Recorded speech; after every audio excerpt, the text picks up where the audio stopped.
itxasoa etorrian, gora bera lastanka, kulunka bat geldia.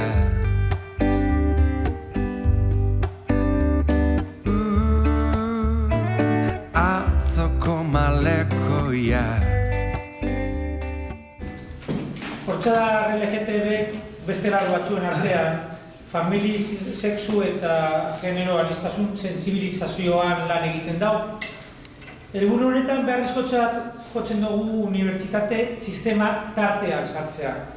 Horretako gure egitasmoak, graduko azken lanak, master azken lanak eta doktoretza tesietan sentsibilizazio hau sustatzea zuzendua dagoz. Elkarte honen apustu irmoa gure hizkuntzan, euskeran, egindako ikerketei garrantzia emotea da. Bide honetatik euskaltzaindiaren parte hartzea beharrezkotzat jotzen dugu. Testu akademikoak argitaratu aurretik aholkatu eta berrikusi da izan. Ikerketak akademiko aldetik kalitatezkoak izan ez ezik, euskeraren arauak zainduz kalitate teknikoa izan daien. Akordio hau izan daitela genero, afektibitate eta famili aniztasunaren alde mugitzen da gizartea ikusgai egiteko eta euskaltzaindiaren parte hartzea eskertzeko. Nik uste gaur hemen sinatzen duguna oso tentazio erreza, emango lukela esateko historikoa da euskaltzaindiaren ikuspegitik. Zergatik? Euskaltzaindiak gaur ikusarazten duelako aniztasun hori, zuk aipatu duzun aniztasun. Eta aniztasun hori ezin dio muzin egin euskaltzaindiak, kasu egin behar dio. Kasu, eta nik esango nuke, arreta berezia. Beste aniztasun horretan, datzalako gure gizartearen aberastasuna.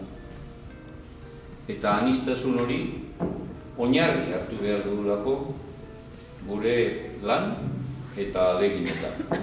Zorra geneukala esango nukenik, gaur egunean zorrak aitatzea oso modan espada ere. Eta zor horri heltzen diogula ere, esaten dut.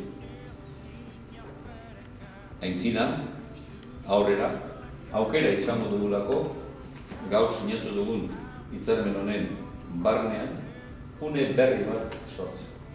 Eta elkarrekin hitz egiteko eta elkarrekiko elikadurak egiteko hizkuntzaren erabileraren ikuspegitik. Entonces, nuestro objetivo sobre todo es que por un lado la investigación que fomentemos sea revisada y por lo tanto los textos tengan, además de calidad académica, tengan calidad gramatical y sintáctica, y luego que esos textos puedan servir. Yo creo que con esos textos lo que se tiene que hacer es un poco, pues, como ha comentado Andrés, ¿no?